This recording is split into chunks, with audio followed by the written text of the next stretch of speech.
നമസ്തേ. സാക്ഷി ടി വിക്ക് എൻ്റെ എല്ലാവിധ ആശംസകളും അതോടൊപ്പം തന്നെ ഞാൻ നമസ്കാരവും പറയുകയാണ്. സാക്ഷി ടി വിയുടെ ഈ പഠനം തന്നെ ലഹരി എന്നുള്ള വിഷയത്തെ സംബന്ധിച്ച് ഒരു ചർച്ചയിൽ പങ്കെടുക്കുവാനുള്ള അവസരം കിട്ടിയത് എനിക്കധികം സന്തോഷമുണ്ട്. ഇന്ന് സമൂഹത്തിൻ്റെ ഇടയിൽ എല്ലാ തലത്തിലും സാധാരണ ജനങ്ങളിൽ പോലും ചർച്ചയാവുന്ന ഒരു വിഷയമായി മാറിയിരിക്കുകയാണ് ഈ ലഹരി ഉപയോഗത്തെ സംബന്ധിച്ചുള്ള കാര്യങ്ങൾ. പക്ഷെ എനിക്കതിൽ പറയാനുള്ളത്, ഈ ഇതുപോലുള്ള നമ്മുടെ മാധ്യമങ്ങൾ, ചാനലുകളായാലും ശരി, അതോടൊപ്പം തന്നെ ടി വി ആയാലും ശരി, പത്രമാധ്യമങ്ങളായാലും ശരി, ഈ വിഷയത്തിൽ വളരെ പ്രാധാന്യം കൊടുത്ത് കാര്യങ്ങൾ ചർച്ച ചെയ്യിക്കേണ്ടത് ആവശ്യമാണ് എന്നുള്ളതാണ്. ഇന്ന് വളർന്നു വരുന്ന തലമുറ, അത് ആണായാലും പെണ്ണായാലും, ഇത് ഈ നമ്മുടെ ഈ മദ്യപാനം, അതോടൊപ്പം തന്നെ ഈ ഇതുപോലുള്ള മയക്കുമരുന്ന് ഉപയോഗം, ഇതിലൊക്കെ അടിമപ്പെട്ട് കഴിഞ്ഞു പോകുന്ന ഒരു കാലഘട്ടത്തിലേക്ക് നീങ്ങിക്കൊണ്ടിരിക്കുകയാണ്. അതിൽ രണ്ട് കാര്യങ്ങൾ എനിക്ക് പറയുവാനുള്ളത്. ഇന്ന് രക്ഷകർത്താക്കൾക്ക് തൻ്റെ കുട്ടികളുമായി അല്പസമയം ചെലവഴിക്കുവാനുള്ള അവസരങ്ങളില്ല. രക്ഷകർത്താക്കൾ അതിനുവേണ്ടി പരിശ്രമിക്കുന്നുമില്ല. നമ്മുടെ ജീവിതം എന്താണ് എന്ന് നമ്മുടെ കുട്ടികളെ പഠിപ്പിക്കുവാനുള്ള അവസരം രക്ഷകർത്താക്കളുടെ ഉത്തരവാദിത്തമാണ്. ഞാനത് സൂചിപ്പിക്കാൻ ഉദ്ദേശിക്കുന്നത്, ഒരു കുട്ടി പിറന്ന് വീഴുന്ന സമയത്ത് സമൂഹവുമായി ബന്ധപ്പെടുന്നത് വരെ രക്ഷകർത്താക്കൾ, അതായത് അമ്മയും അച്ഛനുമായിട്ടുള്ള ബന്ധങ്ങളാണുള്ളത്. ആ കാലഘട്ടത്തിൽ അമ്മയുടെയും അച്ഛൻ്റെയും ജീവിതങ്ങൾ എന്താണ് എന്ന് കുട്ടികൾ മനസ്സിലാക്കി പഠിച്ച് മുന്നോട്ട് പോകേണ്ട കാലഘട്ടത്തിൽ ഏതെങ്കിലും രീതിയിൽ വീഴ്ചകൾ അച്ഛൻ്റെയോ അമ്മയുടെയോ ഭാഗത്ത് നിന്നുണ്ടായിട്ടുണ്ടെങ്കിൽ അത് കുട്ടിയിലും അത് പ്രതിഫലിക്കും എന്നുള്ള കാര്യത്തിൽ സംശയമില്ല. സ്വാഭാവികമായിട്ട് ഒരു കുട്ടിയെ തെറ്റിൽ നിന്ന് തിരുത്തണമെന്നുണ്ടെങ്കിൽ ആ രക്ഷകർത്താവ് തെറ്റ് ചെയ്യാത്ത ഒരു രക്ഷകർത്താവായി മാറണം. അത് അമ്മയായാലും അച്ഛനായാലും.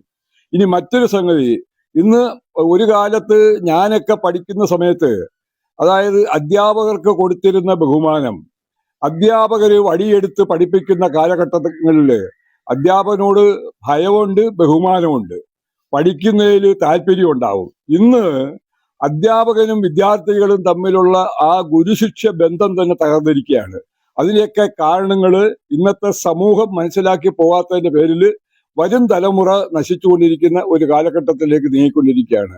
ഇന്ന് വ്യാപകമായ സ്കൂളുകളിലും കോളേജുകളിലും ഒക്കെ തന്നെ, അതായത് 11, 16, 15, 18 ഇങ്ങനെ തുടങ്ങിയുള്ള പ്രായത്തിലുള്ള കുട്ടികൾ തന്നെ ഈ മയക്കുമരുന്നുകൾക്ക് അടിമയാവുന്ന കാലഘട്ടത്തിലേക്ക് മാറിക്കൊണ്ടിരിക്കുകയാണ്.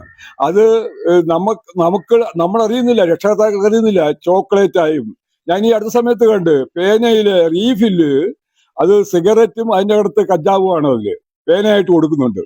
അപ്പൊ എല്ലാ രീതിയിലും കുട്ടികളെ നശിപ്പിക്കുക, സമൂഹത്തെ നശിപ്പിക്കുവാൻ വേണ്ടിയിട്ട് ഇന്നത്തെ ഈ മദ്യമാഫിയകള് അവര് സമ്പത്തുണ്ടാക്കാൻ വേണ്ടി സമൂഹത്തെ നശിപ്പിക്കുവാൻ, നാടിനെ നശിപ്പിക്കുവാൻ വേണ്ടി ശ്രമിച്ചുകൊണ്ടിരിക്കുകയാണ്. ഞാനിത് പറയുന്ന സമയത്ത് ഞാനൊരു പൊതുപ്രവർത്തകനാണ്. ഞാൻ ഭാരതീയ ജനതാ പാർട്ടിയുടെ ദേശീയ സമിതി അംഗമാണ്. സ്വാഭാവികമായിട്ട് സമൂഹത്തിൽ വരുന്ന എല്ലാ വിഷയങ്ങളിലും ബന്ധപ്പെടാനുള്ള അവസരങ്ങൾ എനിക്കുണ്ടായിട്ടുണ്ട്. ആ കാലഘട്ടങ്ങളിലൊക്കെ തന്നെ ഞാൻ സംസാരിക്കുന്ന സമയത്ത് ഞാൻ എൻ്റെ കുട്ടികളെ വളർത്തുന്ന കാര്യങ്ങളും എൻ്റെ കുട്ടികൾ വളർന്നു വരുന്ന കാര്യങ്ങളും ഞാൻ അവരുമായിട്ട് സമയം ചെലവഴിക്കുന്ന കാര്യങ്ങളെ സംബന്ധിച്ചൊക്കെ ഞാൻ പറയാറുണ്ട്. ഞാൻ പലപ്പോഴും പറയാറുള്ളത്, ഒരു അരമണിക്കൂറെങ്കിലും രക്ഷകർത്താക്കൾ അവരുടെ കുട്ടികളുമായി ചെലവഴിക്കുവാൻ വേണ്ടി തയ്യാറാവണം. അവരെ ജീവിതം എന്താണ് എന്ന് പഠിപ്പിക്കുവാൻ രക്ഷകർത്താക്കളുടെ ഉത്തരവാദിത്തമാണ്.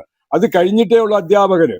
അപ്പൊ രക്ഷകർത്താക്കൾ നേരെ ചൊവ്വേ കാര്യങ്ങൾ നീക്കിക്കഴിഞ്ഞാൽ, കുട്ടികളെ പറ്റി ശ്രദ്ധിച്ചു കഴിഞ്ഞാൽ കുറെയൊക്കെ ഇത് മാറ്റി കൊണ്ടുവരാൻ സാധിക്കും. പിന്നെ എനിക്ക് സർക്കാരിനെ പറ്റി പറയാനുള്ളത്, ഇന്ന് വ്യാപകമായി ഈ ബിസിനസ്സിലേക്ക് നീങ്ങിയിരിക്കുകയാണ്.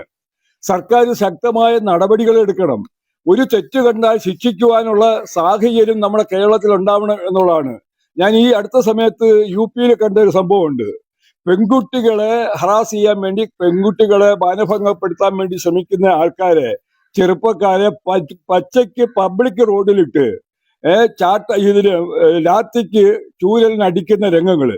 2 പോലീസുകാർ പിടിച്ചു നിർത്തി കൊടുക്കുന്നു, അടിക്കുന്നു, അടുത്തവനെ പിടിക്കുന്നു, അടിക്കുന്നു. അപ്പൊ ഈ രീതിയിൽ നല്ല രീതിയിലുള്ള ശിക്ഷാ നടപടികള്, കേസെടുത്താൽ പോരാ, ഇതിനൊക്കെ നല്ല ശിക്ഷാ നടപടികൾ ഉണ്ടാവണം. എങ്കിൽ മാത്രമേ ഇതിനൊരു മാറ്റം ഉണ്ടാക്കാൻ സാധിക്കുകയുള്ളൂ. ഏത് സ്പോട്ടിലാണോ ഇത് കാണുന്നത് അവിടെ കേസെടുക്കുക, തൊണ്ടി സാധനങ്ങൾ എടുക്കുക. പിന്നെ അവർക്ക് രക്ഷപ്പെടാനുള്ള ഒരുപാട് അവസരങ്ങളും ആ തലത്തിൽ ഉണ്ടാക്കാനുള്ള സാഹചര്യങ്ങളും ഇവിടെ ഉണ്ട്. അതുകൊണ്ട് ശക്തമായ നടപടി ഓൺ ദ സ്പോട്ടിൽ എടുത്താൽ മാത്രമേ ഈ പിന്നെ മദ്യമാഫിയകളെ പിന്നെ നിയന്ത്രിക്കാനും അതോടൊപ്പം തന്നെ ഈ മയക്കുമരുന്ന് ഉപയോഗത്തെ മാറ്റിയെടുക്കാനും കുട്ടികളെ നല്ല നിലയിലേക്ക് വളർത്തിക്കൊണ്ടുവരാനും സാധിക്കുമെന്നാണ് എനിക്ക് ഈ അവസരത്തിൽ സൂചിപ്പിക്കാനുള്ളത്.